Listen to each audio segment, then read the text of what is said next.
tous les miracles que Jésus a accomplis sont des manifestations surnaturelles, bien sûr, et qui ont été données pour attester de qui il est, c'est-à-dire le Messie, le Fils de Dieu, celui que le peuple juif attendait depuis si longtemps, et celui qui est venu pour nous. Dans Jean 14, verset 11, c'est Jésus qui le dit « Croyez-moi, je suis dans le Père, et le Père est en moi. » Et vous voyez, il dit « Croyez du moins à cause de ses œuvres. » Vous voyez, les signes, les miracles que Jésus a accomplis, ils ont été accomplis afin qu'on puisse croire en lui. Ces mêmes miracles, ils attestent aussi de sa capacité, de cette capacité qu'il a, lui, Jésus, Yeshua, ce qui veut dire celui qui sauve, cette capacité qu'il a de sauver, de pardonner. Et vous voyez, il a accompli ce signe particulier, on pourrait citer tous les signes, tous les miracles, mais je vais juste en citer un dans Marc 9, versets 5 et 6. Cet homme qui était paralysé, cet homme que ses 4 amis ont conduit par le toit du bâtiment pour le déposer aux pieds de Jésus, et où Jésus, écoutez ce qu'il dit, il commence par dire à cet homme, mais sois en paix, tes péchés sont pardonnés. La foule incrédule, en particulier les scribes, les pharisiens, mais ils se disent, mais qui est-il pour pouvoir pardonner les péchés? Et dans Marc 9, versets 5 et 6, il dit, mais qu'est-ce qui est plus facile de dire? Tes péchés te sont pardonnés? Ou bien lève-toi et marche. Or, afin que vous sachiez que le Fils de l'homme a sur la terre le pouvoir de pardonner les péchés, lève-toi, dit-il au paralytique, prends ton lit et retourne chez toi. Et il en fut ainsi. Cet homme s'est levé sur le champ. Et voyez quelle démonstration que Jésus, il a ce pouvoir de délivrer, de sauver, de pardonner. Et ces miracles sont aussi des signes. Et c'est ce point-là que j'aimerais développer davantage aujourd'hui. Ce sont des signes qui ont un sens profond, qui nous révèlent des vérités du royaume de Dieu. Et dans Actes 2, verset 22, c'est Pierre, lorsqu'il s'adresse à la foule au moment de la Pentecôte, il dit « Mais hommes israélites, écoutez ces paroles. Jésus de Nazareth, cet homme à qui Dieu a rendu témoignage devant vous par les miracles, les prodiges et les signes, qu'il a opérés par lui au milieu de vous, comme vous le savez vous-même. » Vous voyez, il est question des signes. Tous ces miracles que Jésus a accomplis, ce sont aussi des signes, c'est-à-dire qu'ils ont un sens, non pas simplement pour l'instantané, mais aussi un sens profond, qui a encore un sens aujourd'hui pour nous. Et lorsque je dis ça, je ne suis pas en train de dire que les miracles, c'est terminé. Comprenez bien, les miracles, Jésus, il est le même hier, aujourd'hui et éternellement, donc il est encore en train de faire des miracles aujourd'hui. Mais ces signes qui nous sont donnés dans les évangiles, eh bien, ce sont des signes qui peuvent encore nous parler aujourd'hui. Et j'aimerais m'attarder sur un des signes. Un signe qu'il a reproduit 2 fois, comme si une fois n'était pas suffisant. La plupart des miracles que Jésus a accomplis, ils ont un caractère unique à cause du contexte, à cause de la manière de laquelle il s'est pris. Vous voyez, il s'est pris de manière différente dans différents miracles. Mais celui-ci, il s'est opéré quasiment de manière identique à 2 reprises. Il est mentionné dans tous les évangiles. Et c'est l'un des très rares. Je suis prudent à ne pas dire le seul, mais c'est peut-être le seul, vous vérifierez, qui soit mentionné miracle dans tous les évangiles, dans les 4 évangiles. Et Jésus l'a fait non pas une fois, mais 2 fois. Et si on considère que les miracles, ce sont aussi des signes, et qu'il y a un message qui est attaché à ces miracles, le fait que Jésus le fasse 2 fois, vous voyez, ça veut dire qu'il y a quelque chose d'important à en retirer, d'important à comprendre, qui était important pour ses disciples, pour ceux qui le suivaient, et qui, je pense, est important aussi pour nous parce que les Écritures nous ont été laissées pour notre instruction. Et ce miracle, il s'agit de la multiplication des pains. La multiplication des pains, Jésus l'a accompli 2 fois. La première fois, elle est mentionnée dans les 4 évangiles, dans Matthieu 14, dans Marc 6, dans Luc 9, dans Jean 6, Je vous laisserai les lire, on en lira un épisode dans un de ces évangiles. Je ne vais pas tous les lire ici. Vous verrez, ce qui est relaté, c'est que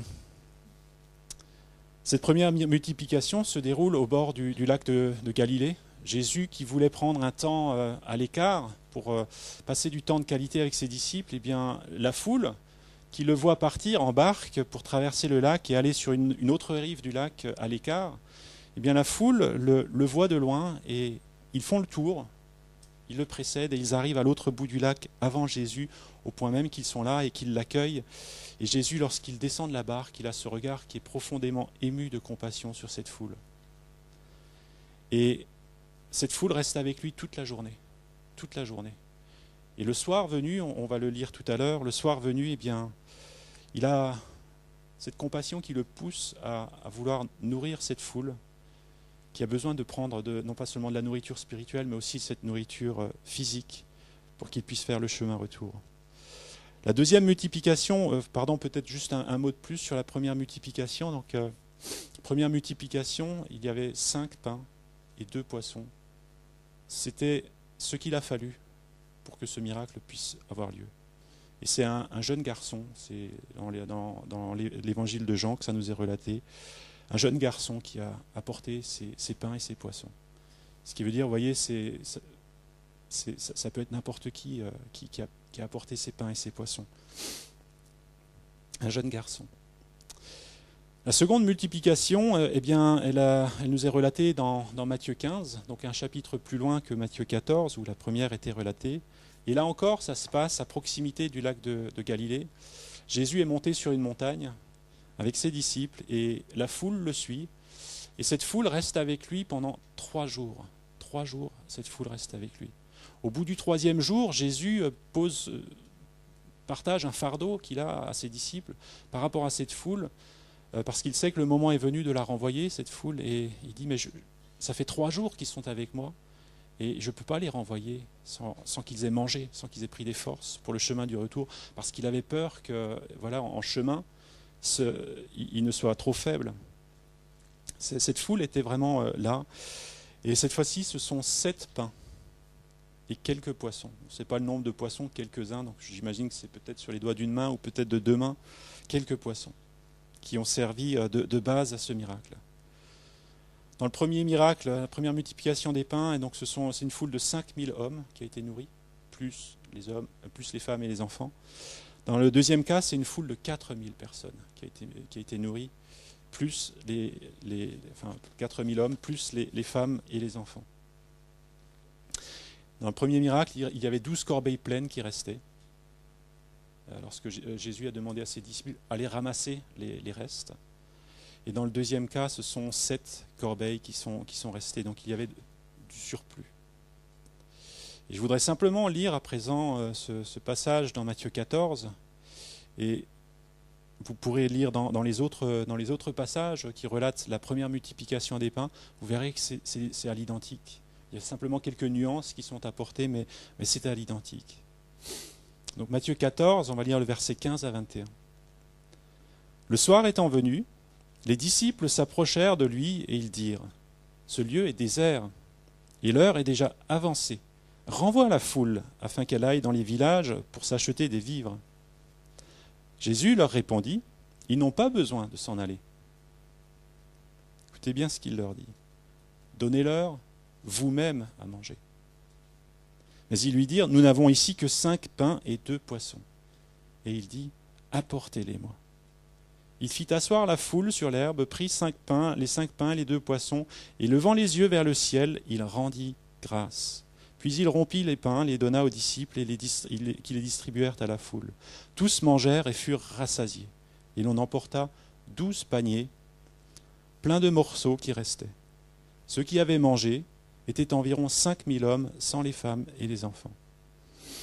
Vous voyez, ce que j'aimerais, c'est relever plusieurs points qui sont communs à ces 2 signes que Jésus a répétés à 2 reprises. Jésus, le grand pédagogue, la pédagogie, vous voyez, c'est l'art de la répétition, c'est ce qu'on apprend à l'école. Et le fait qu'il l'ait fait 2 fois de manière quasiment identique, il y a quelque chose que ses disciples, qu'il voulait que ses disciples puissent comprendre au travers de ce signe, au travers de ce miracle. Ce n'est pas juste que Jésus peut multiplier les pains, il y a quelque chose qu'il voulait que ses disciples retiennent.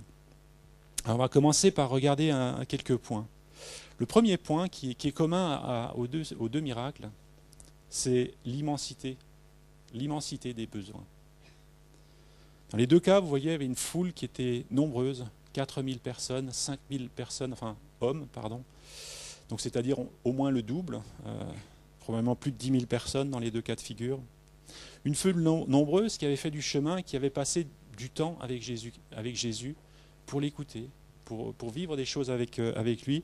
Et on peut lire aussi que Jésus a guéri de nombreuses personnes aussi à cette occasion-là.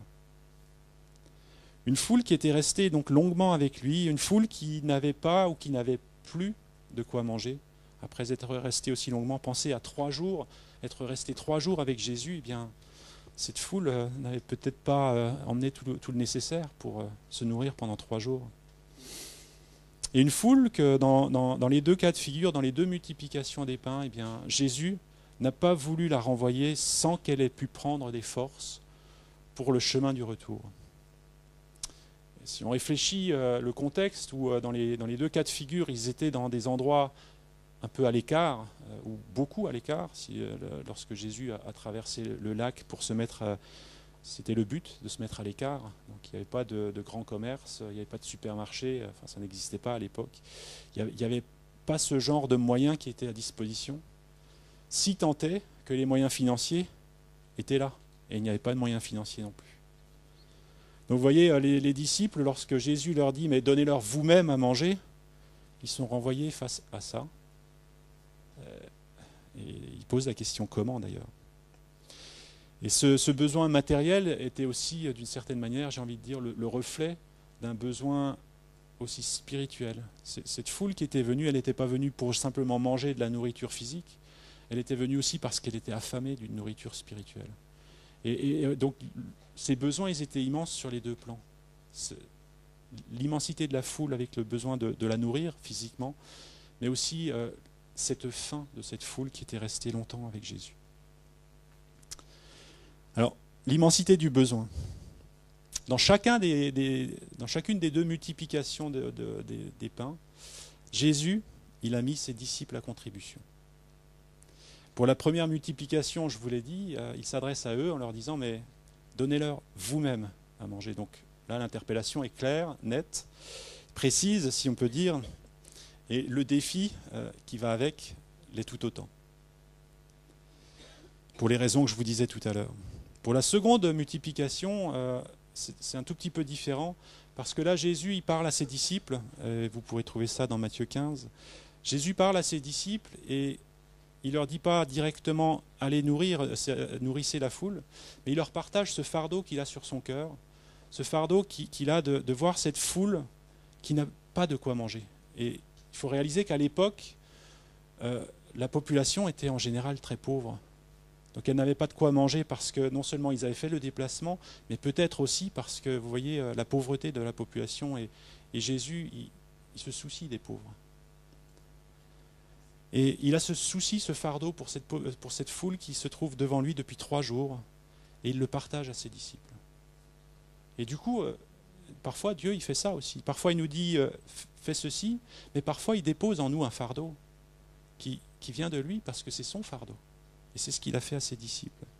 Et vous voyez, ces disciples, à ce moment-là, lorsque Jésus leur partage ce fardeau, il leur dit mais comment nous procurer dans ce lieu désert assez de pain pour rassasier une si grande foule? Et là, on voit encore les disciples qui réagissent parce qu'ils sentent bien que dans cette communication du fardeau, eh bien, il y a cette attente qu'ils fassent quelque chose. Il ne leur dit pas directement, mais voyez, quand Dieu nous communique un fardeau, ce n'est pas juste pour qu'on dise oui, j'ai un fardeau et qu'on reste sans rien faire. Et ces disciples ont bien compris cela. Et du coup, ils sont mis à contribution de cette manière-là. Et c'est ce qui les fait poser cette question, mais comment nous procurer dans ce lieu désert assez de pain? Donc l'immensité du besoin, Jésus qui met directement ou en partageant son fardeau à contribution ses disciples. Et je pense qu'il le fait aussi dans nos vies, où il veut nous mettre à contribution directement ou en nous communiquant ces fardeaux. Et on arrive à présent à un autre point commun dans ces multiplications des pains, c'est la petitesse des moyens. Je vous l'ai dit, 5 pains, 2 poissons pour la première multiplication des pains, 7 pains et quelques poissons pour la deuxième pour nourrir 10 000 personnes. Et ce dont disposaient les disciples pouvait leur sembler, mais je pense tellement insignifiant, tellement disproportionné. Ils voient qu'ils ont ça, alors qu'il faudrait ça, enfin, ou plus. Et lorsqu'ils regardent à ce qu'ils ont, eh bien, ils se rendent compte de la petitesse de leurs moyens. Un jeune garçon, lorsqu'ils font le tour de leur cercle relationnel pour essayer de collecter, de faire une collecte, pour nourrir la foule, j'imagine le jeune garçon qui donne avec joie ces 5 pains et ces 2 poissons. Et j'imagine les disciples qui disent « Oh, c'est tout ». Vous voyez, qui voient, d'une certaine manière, ils sont reconnaissants, mais ils ont conscience combien c'est insuffisant et qui voient tout le manque, qui voient tout ce qui manque encore pour nourrir toute cette foule. Et dans le deuxième cas, les 7 pains, les quelques poissons. Et je ne sais pas, est-ce que ça vous est déjà arrivé en regardant à votre vie, en regardant à vos capacités, de vous dire, mais qu'est-ce que c'est ? C'est insignifiant par rapport à ce que tu voudrais que je fasse, Dieu. C'est tellement insignifiant, c'est tellement peu. Il me manque tant, il me manque ceci, il me manque cela, il me manque. Il y a ce refrain où on se focalise tellement sur tout ce qui nous manque. Parce qu'on voit effectivement cet écart entre ce que Jésus nous demande et ce que nous sommes capables d'apporter. Il y a ce grand écart. Et nous pouvons être tellement conscients de ce manque. Tellement. Et je pense que c'était le cas des disciples. Et je les imagine, lorsqu'ils ont trouvé ces 5 pains, ces 2 poissons, retourner vers Jésus et lui dire, mais un peu la tête basse, mais c'est tout ce que nous avons trouvé. C'est tout ce que nous avons trouvé. C'est tout ce que nous avons à apporter pour répondre à ce que tu nous appelles à faire. C'est tout ce que nous avons. Et combien de fois sommes-nous tentés ou pourrions-nous penser de la même manière ? Je n'ai que ça. Je n'ai que ça à t'apporter. Et combien de fois sommes-nous focalisés sur le peu que nous réalisons pouvoir apporter ? En regardant toutes ces choses comme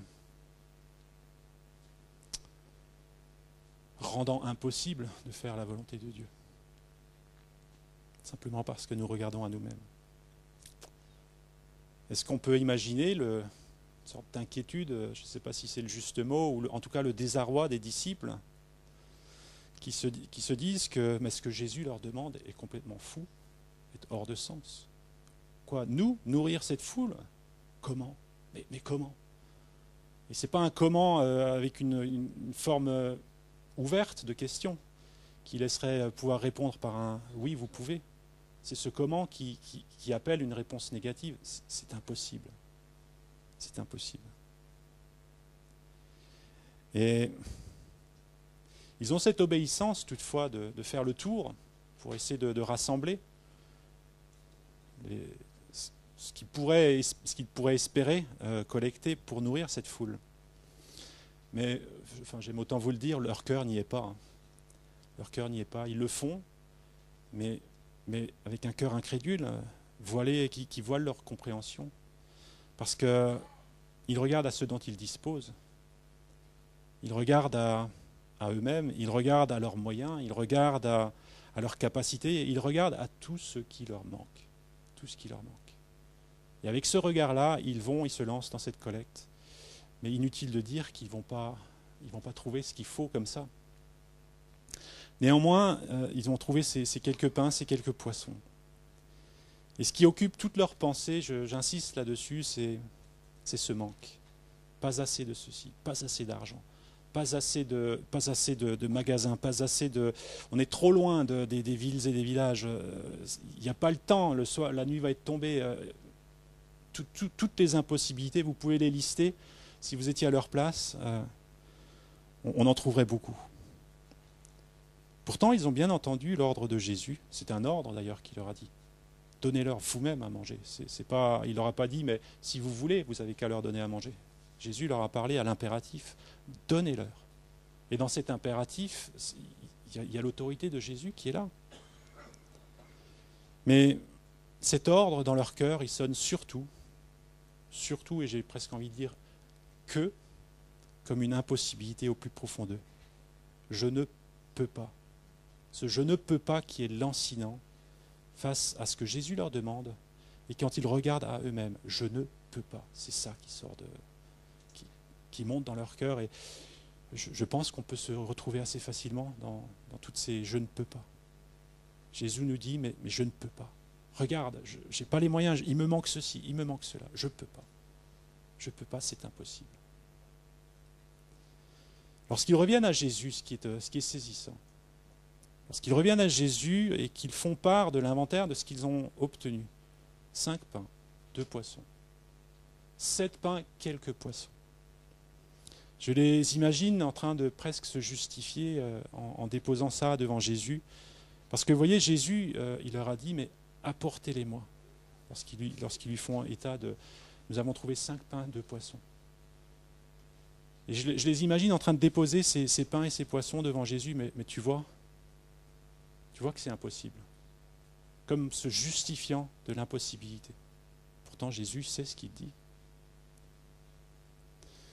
Et ce que j'aime beaucoup, c'est Jésus, la réaction de Jésus lorsqu'ils lui disent « Mais on a trouvé 5 pains, 2 poissons. » Et Jésus, il dit « Mais apportez-les-moi ici. » Ce qui veut dire qu'ils n'ont même pas pris la peine de les apporter, tellement c'était insignifiant. Le regard qu'ils portaient sur ces 5 pains, ces 2 poissons, c'était tellement négligeable, tellement sans valeur, qu'ils n'ont même pas jugé utile de l'apporter à Jésus. Mais Jésus, il leur dit « Apportez-les-moi. Apportez-les-moi. » Et cette manière dont Jésus parle ici nous montre que ce qui est sans valeur aux yeux des disciples, eh bien, aux yeux de Jésus, il n'en est pas de la même manière. Ce qui n'a aucune valeur aux yeux des disciples, Jésus dit, mais apportez-le-moi. Apportez-le-moi. Et il y a cet intérêt de Jésus qui est intéressé par récupérer même ce qui semble insignifiant. Et dans la seconde multiplication des pains, vous voyez, c'est encore plus saisissant parce que dans Matthieu 15, versets 34 et 35, lorsque les disciples lui font l'inventaire de ce qu'ils ont obtenu, c'est-à-dire les 7 pains, les quelques poissons, Jésus, aussitôt, il dit, dans Matthieu 15, 35, « Alors, il invita la foule à s'asseoir par terre. » Ce qui veut dire que Jésus, il a trouvé une satisfaction dans ce qui semblait dérisoire. Cette satisfaction, il était satisfait, au point qu'il dise à la foule, maintenant vous pouvez vous asseoir. C'est comme si Jésus il dit, mais oui, j'ai assez avec ça. Il dit, j'ai assez. Et voyez, le texte continue. Une fois que les disciples ont apporté les pains et les poissons, dans le passage que je vous ai lu, il nous est dit que Jésus, levant les yeux au ciel, il rendit grâce. Combien l'attitude de Jésus dans cette même circonstance que se trouvaient les disciples est fondamentalement différente. Les disciples qui viennent et qui voient tout ce qui leur manque, Jésus, il rend grâce pour tout ce qu'il a. Le peu qui lui a été donné, Jésus rend grâce. Et ce qui veut dire que, vous voyez, ce qui était insignifiant, sans valeur, méprisable, j'ai même envie de dire aux yeux des disciples, Jésus, il y a vu une valeur telle qu'il a rendu grâce. Il a dit merci. Il a loué Dieu, il a béni Dieu pour ce qui lui a été apporté. Et là, il y a vraiment une leçon importante. Une leçon importante. Là où les disciples ne voyaient que le manque, étaient comme torturés dans leur âme, et le mot torturé, je me suis posé la question si c'est le bon mot, mais oui, je pense qu'on peut être torturé dans notre âme parce qu'on est tellement obnubilé par tout ce qui nous manque. À se focaliser, mais je n'ai pas ceci, je ne peux pas. Torturé. Eh bien Jésus, il voit tout ce qu'il a. Il voit l'abondance dans les peu de choses. Il voit la valeur, combien c'est précieux ces choses. Ce que ce petit garçon a mis à disposition des disciples, que les disciples ont probablement méprisé, au point de même pas l'apporter directement à Jésus, Jésus l'a valorisé. Et il a rendu grâce. Il y a ce grand écart entre Jésus qui vit avec ce regard, cette perspective de l'abondance, et ce regard des disciples qui a cette perspective du manque. Et on trouve ça également dans l'Ancien Testament, un passage un peu similaire, mais qui relate un peu la même chose. Vous voyez, lorsqu'il y a cette armée syrienne qui vient assiéger la ville où se trouve le prophète Élisée, et c'est justement le prophète Élisée qui vient le chercher pour le capturer, le ramener au roi de Syrie. Le matin, le serviteur du prophète se réveille et il va sur les remparts de la muraille et il voit toute cette armée qui encercle, cette armée nombreuse et puissante de Syrie, avec les chars et tout ce que vous voulez, les chevaux qui encerclent la ville. Et dans 2 Rois 6, versets 15 à 17, vous voyez, l'assistant de l'homme de Dieu se leva de bonne heure et sortit. Et voici qu'une troupe entourait la ville avec des chevaux et des chars. Le jeune serviteur dit à l'homme de Dieu, « Ah, mon Seigneur, comment ferons-nous ? Comment ferons-nous » Il se voyait perdu, il se voyait détruit. Élisée répondit, « N'aie pas peur, car ceux qui sont avec nous sont plus nombreux que ceux qui sont avec eux. » Élisée pria en disant, « Éternel, ouvre ses yeux, je t'en prie, pour qu'il voie. » L'Éternel ouvrit les yeux du jeune serviteur qui vit ceci. La montagne était pleine de chars et de chevaux de feu tout autour d'Élisée. Vous voyez ces deux perspectives qui, si on regarde avec nos propres yeux, sans le regard de la foi, eh bien, on regarderait exactement comme ce serviteur. On regarderait exactement comme les disciples.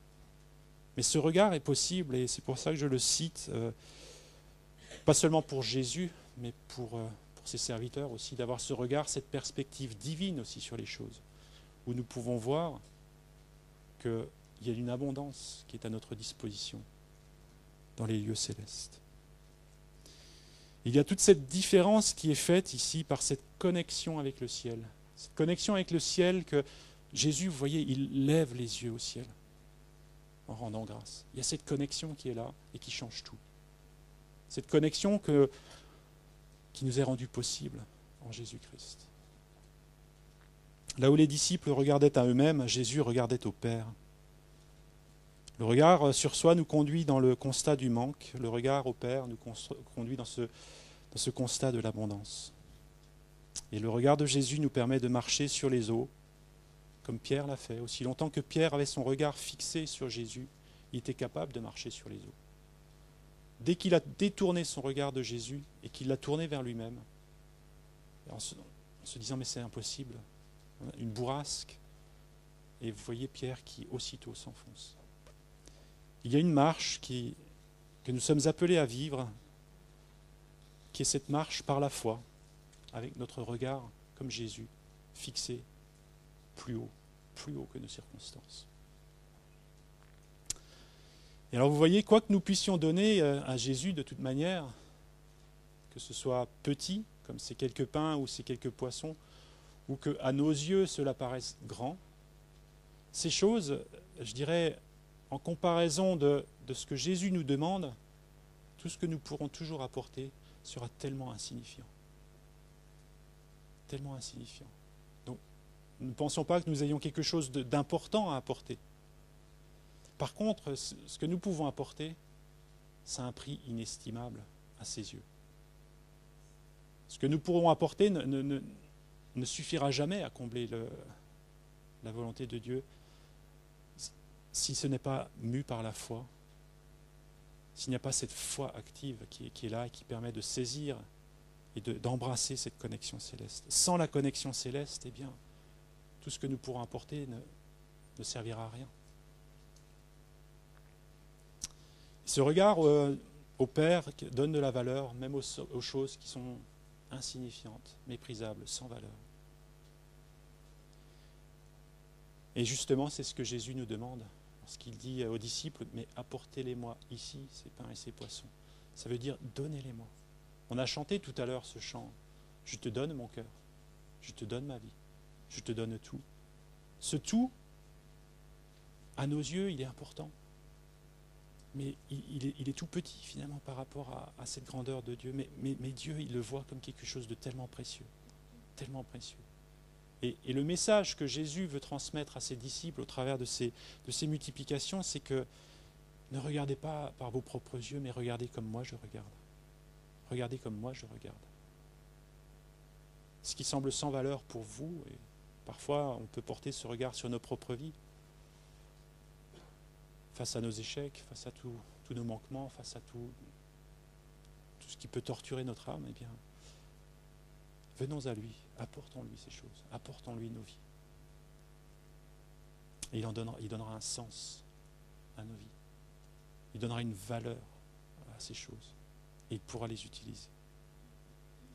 Il y a là cette acceptation, vous voyez, Jésus qui rend grâce pour les pains et les poissons. C'est comme si les yeux des disciples ont dû être ébahis de voir Jésus qui rend grâce. Et de la même manière, nous sommes, ça a été mentionné dans l'introduction, ce fils prodigue qui revient chez son père et qui a dû se dire, mais je suis indigne. Vous voyez, indigne, ça veut dire il me manque, j'aurais jamais dû faire ce que j'ai fait. Et qui regarde sa vie au travers du filtre de tous ses manquements. Mais son père, il le regarde avec cette joie de son fils retrouvé. Et combien ça a dû bouleverser son cœur. Et cette acceptation. Le texte se poursuit ensuite, il en va de la même manière dans les deux multiplications. Que s'est-il passé à partir de là? Les disciples venaient de donner ce qu'ils avaient à Jésus, aussi insignifiant que cela puisse leur paraître. Jésus a rendu grâce, il a béni ces choses. Maintenant, Jésus redonne à ses disciples ses pains et ses poissons, et il les envoie. Il les envoie avec, j'ai envie de dire, la même chose que ce qu'ils avaient donné. Il les envoie pour qu'ils aillent nourrir la foule. Et notez bien, ce n'est pas Jésus qui a nourri la foule, il a demandé à ses disciples de nourrir la foule. Et là, il y a aussi un principe dans ce signe que Jésus veut transmettre à ses disciples. C'est vous qui allez nourrir la foule. Et je crois que ce principe, il est valable encore aujourd'hui, et d'autant plus que Jésus, qui est ressuscité d'entre les morts, est à présent remonté au ciel, et que l'Église est son corps sur la terre. C'est nous qui sommes le corps de Christ sur la terre, nous, ses enfants. Et il y a cette constante vraiment dans ce signe, c'est que Jésus, il a envoyé ses disciples pour nourrir la foule. Et ils ont apporté ce qui semblait insignifiant face à l'immensité des besoins. Ils l'ont apporté à la foule. Et lorsque Jésus les envoie, j'ai envie de dire que, vous voyez, dans Jean 20, verset 21, Jésus plus tard dit à ses disciples, ces mots d'envoi aussi, « Comme le Père m'a envoyé, moi aussi je vous envoie ». Jésus, il a marché avec finalement tellement peu de moyens sur cette terre. Mais regardez ce qu'il a accompli. Regardez ce qu'il a accompli. Non pas à cause de ses moyens, mais à cause de cette relation, de cette connexion céleste qu'il avait. Et il nous envoie de la même manière. Non pas avec les poches remplies, avec tout ce qu'il nous faut en réserve, mais avec cette connexion, fort de cette connexion. Et j'aimerais dire que dans les miracles que Jésus a accomplis, un bon nombre ont été des miracles instantanés. C'est-à-dire lorsque dans Marc 3,3, il y a cet homme à la main sèche qui est présent dans la synagogue, Jésus l'appelle à venir devant et il lui dit « Mais étends ta main ». Et cette main qui était paralysée et sèche, sur le champ, cet homme a pu la tendre. Lorsqu'il y a ce sourd et muet qui se trouve sur son chemin, Jésus prononce ces mots ineffables. Il dit « Ephata », ce qui veut dire « ouvre-toi ». Et à l'instant, les oreilles de ce sourd s'ouvrent et cet homme a pu commencer à parler. À l'instant. Lorsqu'il dit à la jeune fille morte, la fille de Jairus, Talitha Kumi, c'est-à-dire lève-toi. Là encore, sur le champ, cette jeune fille s'est levée. Il y a tous ces miracles qui sont instantanés. Et il faut bien reconnaître, on aime tellement.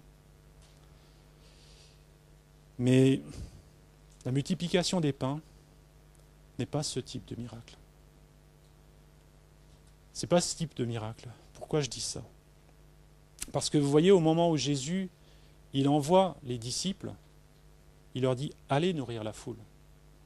Est-ce qu'à ce moment-là, il y avait cette montagne de pain et de poissons qui était visible, avec toutes les réserves qui étaient déjà là? Non. Au moment où Jésus envoie ses disciples, ils ont peut-être des prémices seulement, peut-être une corbeille de pain, des poissons en plus, une corbeille de poissons. Mais ils n'ont certainement pas tout le stock visible, tangible, de manière tangible devant eux, où où ils savent qu'ils auront assez. Non, Jésus les envoie avec juste les prémices. Et je ne pense pas qu'il y avait vraiment de manière tangible ce gros tas de poissons, ce gros tas de pain disponible. Tout au plus, peut-être une corbeille, 2. Et déjà un début de multiplication. Mais rien qui frappe les regards de manière extraordinaire, vous voyez. Et lorsque Jésus les a envoyés, ses disciples ont dû continuer de marcher par la foi. C'est-à-dire qu'ils ne voyaient pas dans leur possession tout ce dont ils auraient besoin visiblement pour nourrir la foule, mais ils ont dû marcher par la foi avec cette obéissance. Et avec ce début, ce prémisse, si vous voulez, de cette multiplication, ils ont pu voir un début de quelque chose, mais ils n'avaient pas encore assez. Donc ils auraient toujours pu être imprégnés par ce regard du manque. Ça aurait toujours pu les stopper. Et là, il y a quelque chose que Jésus voulait vraiment contrarier dans leur vie. Parce que lorsqu'ils ont commencé à marcher avec admettons, une corbeille, je ne sais pas combien il y en avait, mais je ne pense pas qu'il y avait autant de corbeilles qu'il y avait besoin. Mettons cette corbeille qu'ils ont commencé à distribuer, eh bien le miracle ne s'est pas produit avec tout qui est apparu d'un coup. Le miracle s'est produit pain après pain, poisson après poisson dans la corbeille. Et c'est un miracle qui s'est inscrit dans la durée, vous voyez. Ce n'est pas un miracle instantané. Il a fallu que ces disciples continuent. Ils continuent à distribuer. Ils devaient être dans l'étonnement de se dire, mais ce panier ne se vide pas. Il n'y a pas assez là, mais pourtant, il y a toujours encore assez. Et ils ont été confrontés à vous voyez, dans cette durée de la distribution du pain, des pains et des poissons, ils ont été confrontés à ce regard, comme Pierre qui marchait sur l'eau, mais physiquement, il n'y a pas assez. Et pourtant, ça suffit. Pourtant, on continue de donner, pourtant, il y en a encore. Pourtant ça continue, et j'en ai encore dans la corbeille. Et vous voyez, ça a planté quelque chose dans leur cœur par rapport à la suffisance, à l'abondance qu'il y a dans le règne de Dieu, pour subvenir à tout ce qu'il nous demande. Pour subvenir à tout ce qu'il nous demande. Et c'est quelque chose qui s'est fait pas après pas, pain après pain, poisson après poisson. C'est pas quelque chose où tout d'un coup, tout leur est tombé dessus comme ça, vous voyez. Et je crois que ça, c'est un miracle qu'il nous faut vivre aussi dans nos vies, et que Dieu veut accomplir dans nos vies, et qu'il a accompli dans la vie de ses disciples. On peut le voir après la Pentecôte, combien ils ont pu donner d'une abondance qui, si on regardait à ce qu'ils avaient, finalement, humainement, ils ont pu donner bien au-delà. Et je crois que Dieu veut faire ce même miracle dans nos vies, où nous sommes capables de donner pour répondre vraiment à son appel. Ce miracle qui se fait doucement, comme en souterrain, mais c'est un miracle qui est bel et bien là. Et dans ce miracle, il y a cette promesse que ce que Dieu nous donne est suffisant. Il y a cette assurance en Jésus qu'il pourvoit, qu'il rend capable alors que nous marchons à sa suite. Et on pourrait tellement se focaliser sur nos incapacités. Mais ces disciples-là, ils étaient à la fois confrontés à leur incapacité, mais ils ont vu comment Dieu a utilisé ce qu'ils avaient mis à disposition, qui était tellement faible, comment Dieu a pu l'utiliser de manière glorieuse. Et ça, c'est aussi le message que Jésus veut que nous puissions prendre pour nos vies. c'est qu'aussi insignifiantes que nos vies soient, eh bien, Dieu peut les utiliser pour faire des choses grandioses. Et Dieu, Jésus s'est pris cette peine de poser ce socle dans le cœur de ses disciples, et je crois qu'il veut poser ce même socle dans nos vies pour que nous ayons cette confiance, ce regard inébranlable qui soit tourné vers lui, avec cette assurance que si nous faisons ce qu'il nous demande, quoi que ce soit, eh bien, il y a cette condition, entendez bien, de faire ce qu'il nous demande. Il ne s'agit pas de faire n'importe quoi en se disant « j'aurai assez ». Non, c'est seulement si nous faisons ce qu'il nous demande que nous avons cette garantie qu'il pourvoira à tout. Même si nous ne voyons pas au moment où nous devons nous lever et commencer à mettre en marche, que nous ne voyons que les prémices et que nous n'avons pas tout à notre disposition. Il en est ainsi dans la marche par la foi. Dieu ne nous donne pas tout d'abord. Enfin, je comprenais bien, il a tout donné au travers de son Fils, mais c'est à nous de puiser aussi dans ce tout qu'il a donné pour trouver, pas après pas, toute la substance vitale qu'il nous faut pour marcher. Il a tout mis à disposition, mais il ne va pas tout déverser d'un seul coup dans nos cœurs. C'est quelque chose qui se fait pas après pas, jour après jour, heure après heure, pain après pain, poisson après poisson, où Dieu continue d'alimenter et renouveler. Il nous donne les forces pour accomplir sa volonté.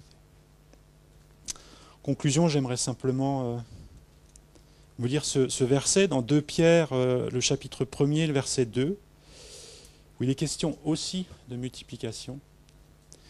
Et le verset nous dit « Que la grâce et la paix vous soient multipliées par la connaissance de Dieu et de Jésus notre Seigneur. » Et cette grâce et cette paix, qui sont tout notre élan, ce qui peut nous animer de plus beau, que cette grâce et cette paix nous soient multipliées. Comment ? Eh bien, par la connaissance de Jésus. Et je crois que dans la vie de ses disciples, Jésus a posé une base au travers de ces miracles, qui les a remis en question sérieusement, dans le regard qu'ils portaient sur leur propre vie, sur leurs propres moyens, et le regard qu'ils portaient vers lui, et l'importance qu'ils accordaient à ses paroles. Et cette confiance profonde que, eh bien, il donne ce qu'il ordonne. Seigneur, nous te remercions, Seigneur, pour ta bonté, Seigneur. Nous te remercions, Seigneur, pour ta grandeur, Seigneur. Nous te remercions pour le regard, Seigneur, que tu portes, Seigneur, sur chacune de nos vies, Seigneur. Un regard, Seigneur, qui n'est pas un regard qui regarde simplement, uniquement au manque, Seigneur, mais c'est un regard, Seigneur, où lorsque nous donnons nos vies, Seigneur, lorsque nous les déposons à tes pieds, Seigneur, toi, tu es ce Dieu qui bénit, Seigneur, qui nous accueille, Seigneur, et qui nous accueille comme de grandes valeurs, Seigneur, comme des choses précieuses, des êtres précieux, Seigneur, tellement précieux. Merci, Seigneur, de ce que tu peux utiliser les choses, Seigneur, qui sont tellement infimes, Seigneur, pour faire des choses tellement grandes, Seigneur. Merci, Seigneur, et que vraiment notre confiance en toi, notre regard vers toi puisse être renouvelé, Seigneur, pour voir toujours plus tout ce que nous avons en toi, au lieu de voir tout ce qui nous manque, Seigneur. Amen.